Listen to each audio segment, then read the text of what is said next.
धीरे धीरे प्रयागराज का संगम मेला समाप्ति की ओर बढ़ रहा है। मेला अगले 26 फरवरी तक चलेगा और इस महाकुंभ मेला स्नान में, एक तरह से कहें मेला स्नान इसलिए मैं कह रहा हूँ कि यहाँ स्नान करने की जो परंपरा है वो बहुत ही महत्वपूर्ण है श्रद्धालुओं के लिए।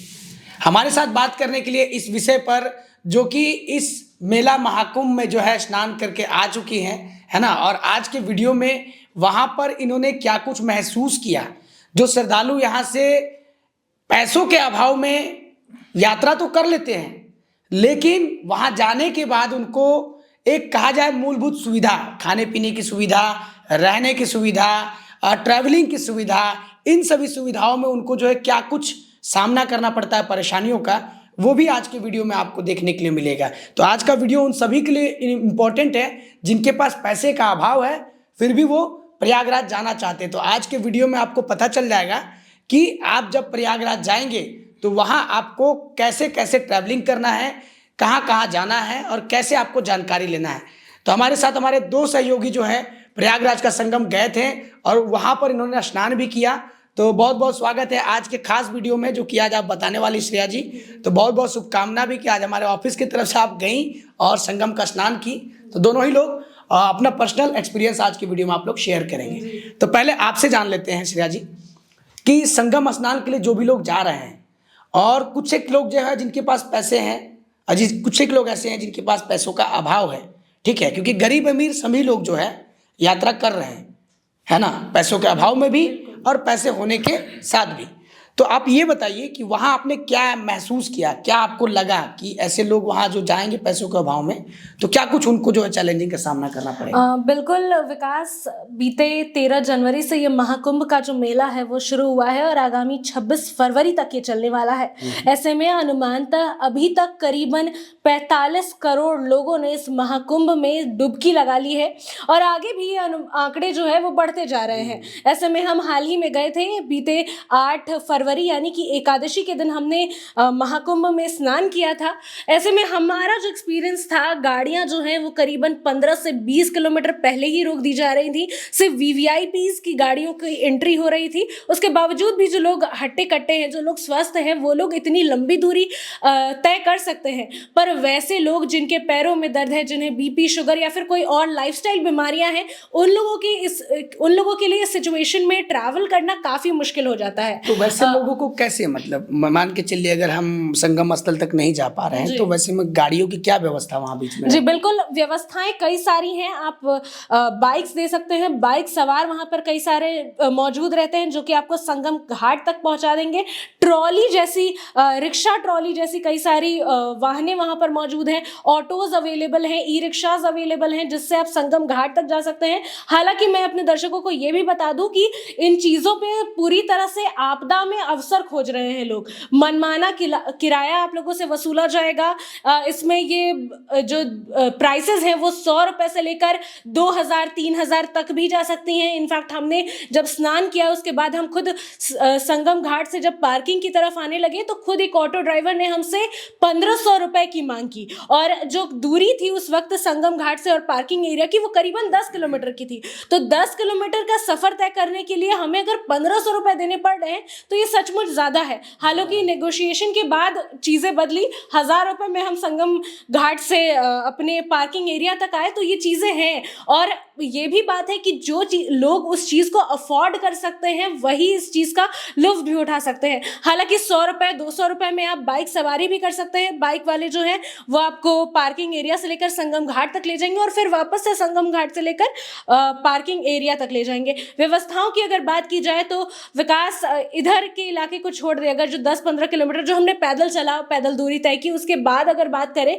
तो संगम घाट के पास जो सभी सुविधाएं हैं वो मुझे पर्सनली बहुत अच्छी लगी, क्योंकि सरकार भी अपनी तरफ से पुरजोर तरीके से ये कर रही है, कोशिश कर रही है कि हाँ, हम अपने श्रद्धालु जो भी आ रहे हैं महाकुंभ में स्नान करने के लिए उन्हें पूरी तरह से फैसिलिटीज प्रोवाइड की जाए, सुरक्षा प्रोवाइड की जाए। खाने पीने की भी काफ़ी अच्छी व्यवस्थाएं थी, वॉशरूम्स थे, चेंजिंग रूम्स थे जो कि फीमेल्स के लिए काफ़ी ज़्यादा ज़रूरी हैं। वो सारी सुविधाएं जो है वो मुझे संगम घाट पर नजर आई। राहुल जी, आपसे एक चीज़ जानना चाहते हैं कि आप जब यहाँ से किए यात्रा किए तो आप लोगों ने तो पर्सनल गाड़ी में किया, ऑफिस की तरफ से सब कुछ आप लोग को प्रोवाइड किया गया, आप लोग गए आए अच्छे से। आप एक बात बताइएगा कि वहाँ जो संगम स्थल जब लोग पहुँच रहे हैं तो जब आम लोग हैं जो विधि व्यवस्था जिनकी मैंने बात की, तो वो कैसे खाना पीना वहाँ खा सकते हैं?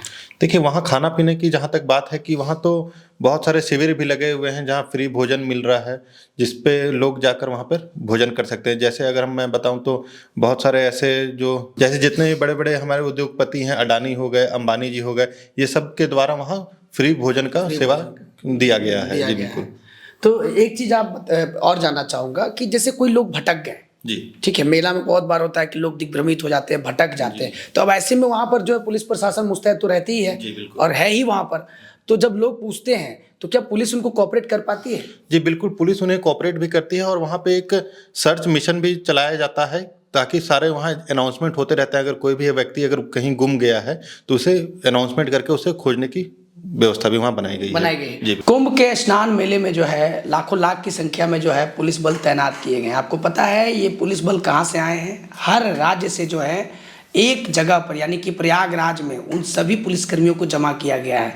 अब ऐसे में भाषा का जो है कहीं ना कहीं भाषा कहें या फिर जानकारी का अभाव कहें, हो सकता है कि आप किसी पुलिस वाले से ये पूछें राहुल जी कि वहाँ जा कर के पूछें कि मुझे जो है इस रास्ते जाना है, मुझे खाना खाना है, मुझे स्नान करना है या फिर मुझे आश्रम लेना है, तो ये जब पूछते हैं लोग तो क्या वो जवाब दे पाते हैं? देखिए, वो होती है ठीक तरीके से तो जवाब नहीं दे पाते हैं। क्योंकि इसके पीछे जहाँ तक कारण मुझे ये लगता है कि वो अलग अलग जगह से आकर वहाँ पर सिर्फ अपनी ड्यूटी निभा रहे हैं जी, और उन्हें कुछ वैसा प्रॉपर गाइडेंस भी नहीं दिया गया है, ना फिर ट्रेनिंग दी गई कि कौन सा रास्ता किस ओर जाता है, ताकि आप जितने श्रद्धालु आ रहे हैं उन्हें आप सही जानकारी दे पाए जी।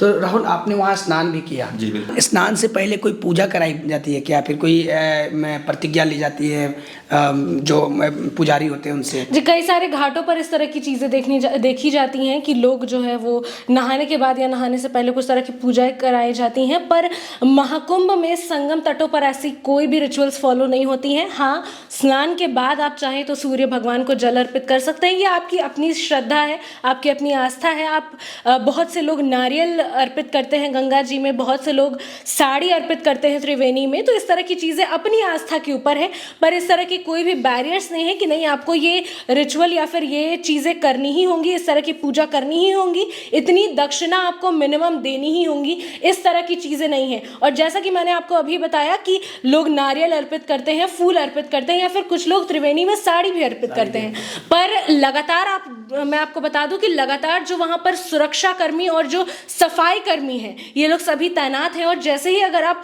साड़ी भी अगर अर्पित कर रहे हैं त्रिवेणी में तो तुरंत ही वो जो सफाई कर्मी है वो उसे उठा लेते हैं। उसे आप अपनी आस्था के लिए कीजिए, पर जो सफाई कर्मी है वो भी 24 घंटे तैनात हैं, वो तुरंत ही गंगा की सफाई, त्रिवेणी की सफाई के लिए तत्पर हैं और वो तुरंत ही उसकी सफाई भी कर देते हैं जी।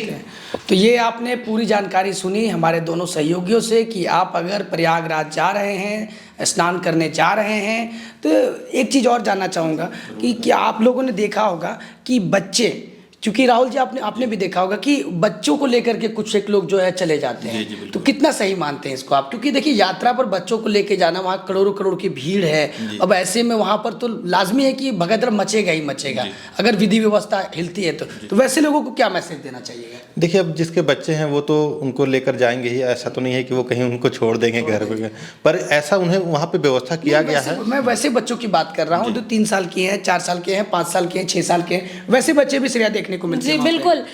कई सारे बच्चे थे, छोटे बच्चे थे, गोदियों में लोग बच्चे को लेकर जा रहे थे। ऐसे में मैंने कुछ बच्चों के हाथों पर देखा कि उनके पेरेंट्स ने परमानेंट मार्कर से फोन नंबर और उनका नाम वगैरह लिख दिया था। तो ये सिक्योरिटी रीजंस की वजह से था कि अगर बच्चे कहीं इन केस भुलाते भी हैं तो लोग उन्हें उनके अभिभावक तक पहुंचा दे।